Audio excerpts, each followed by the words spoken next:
exactly it. And so we're grateful we passed this legislation, and it acknowledges, it's a first step, acknowledging assistance of dogs, not only in, like we say, there's many things that they do, but one is in security. I mean, we're talking about 911, the World Trade Center, unfortunately, and also in therapy, in a lot of people for therapy, but crystal meth in use of airports and preventing kilos of crystal meth from reaching our islands, and inspecting other agriculture, et cetera. So we're grateful that happened, and I'm going to talk about dogs in general, and I'm going to tell you why.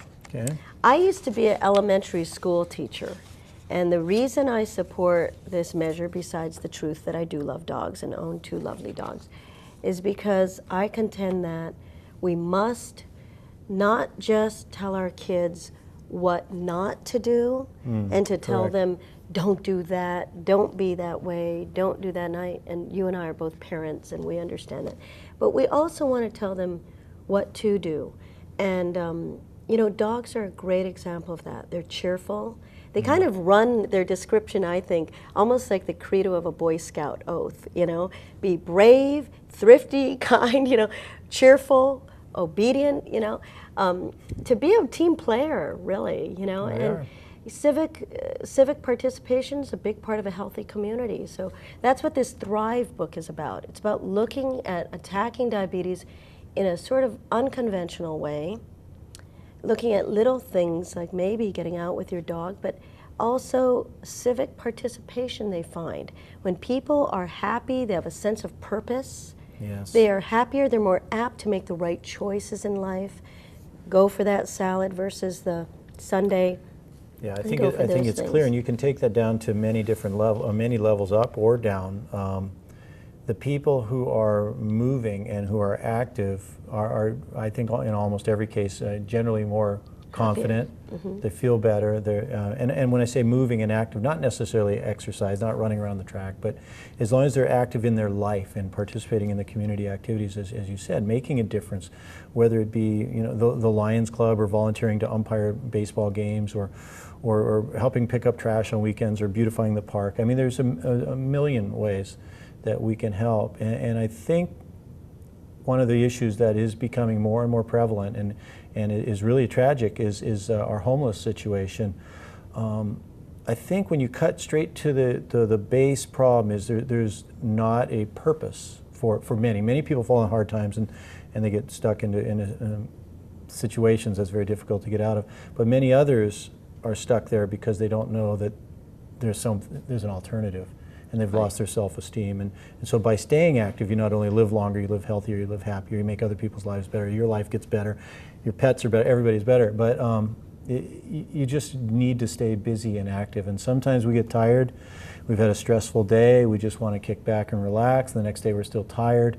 And then if we're not careful, pretty soon we're too tired to get up off the sofa and move. And we've got to move. You got to walk 1 block around, you know, and do that. Force yourself to do it. The pets, I got to say, sometimes, you know, the dog sits there and he barks. He has this little little woof. I'm still here, you know, woof. And then I think, man, I am really tired. But he gives the woof, the very pleasant, can I go now? And so I have to take him for a walk. And of course, I feel better in the end. That's right. Every single time. Same here. Mine isn't a little woof, though. Unfortunately, my Dalmatian gives a big bark, and we're trying to, you know, gee, you know, who's the boss here? Mine is a command. But you're right, and these are all things that I think that our state, we need to look at these things, right? So when we're looking at the guiding principles, going back to what we initially started with, is what are the guiding principles? Because we can't be everything to everybody, I don't think. Not in a recession, right? That's right. And circling back around, even on the disaster preparedness, you've got to be responsible. You've got to take care of yourself. When the chips are down and the tsunami comes in and blows up, you know, some infrastructure, you've got to be able to take care of yourself. So are you ready? Are you planning ahead? It all goes into that sustainability, the self-worth, the motivation. So it's sustaining maybe ourselves, we're getting a little sustaining our state. Yeah. Well, I think there's a reoccurring theme here, is that good government is based on making sure we do prioritize, right? We have to prioritize, and this session, we had some good things, but next session, wouldn't it be great to be able to say, these are our strengths, these are some of the critical issues that we really need to take care of right now. We have the homeless, diabetes, and what are some of the solutions? And they do come with personal responsibility, don't they? And not always dollars. I mean, there's not enough money in the world to buy everything. And so, we learn that in life, that you've got to manage your money, your personal finances, your family finances, and our state needs to do that as well. I mean, I agree, Gil. Gosh, it's so true. I mean, so we have a possible money making here with cacao. I think it's not even possible. It's a bright light on the horizon, as Mike Conway said in his testimony. We have your ag area doing well. We're working on Liliha, getting it ready for APEC. We're going to have tours there for middle to senior level executives. We're getting Liliha all ready for that. And we have new ways of looking at ongoing problems that are hopefully mostly preventable. Not every diabetic perhaps can be brought back to being off insulin, but a number of them can. Right. They've got to get their body mass into a certain, it's not always irreversible. And you know about that, being a baseball coach. So why don't you give some of our families with kids, boys and girls, just a little bit of advice on what you do. Okay. Well, I'm the president of Wailua Little League, and Wailua Little League has the distinction of being the first Little League in the territory of Hawaii from 1956. Wow. The Sugar Company decided as a benefit for the families, they brought in the Little League program, and so we've got a long tradition, 55 years now, of providing youth baseball, and now softball this year. We've added a girls softball division. And what I would like to say is, beyond the healthful benefits, I see youth sports as character building, as teaching life's lessons. We don't have just win at all costs. To me, that's a very, very destructive behavior if you win at all costs, because you lose the value added, the benefit. What are we doing here? Why are we playing? Are we playing to win and squash the other guy?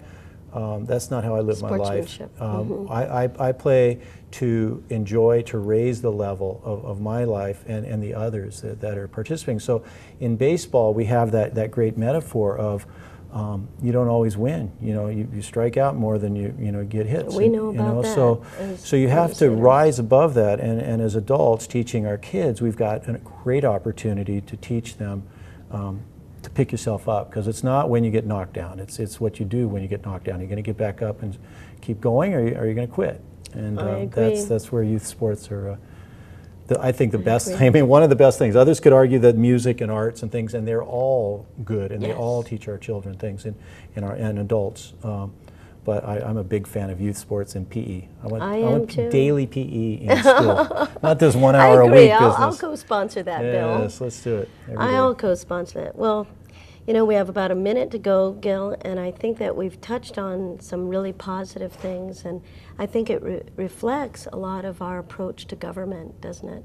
It does. Yeah, it really does. There's other businesses that we didn't. I mean, there's the film industry is going great guns. Absolutely, that's another. So we could priority. go on other things, but again, it's a vision.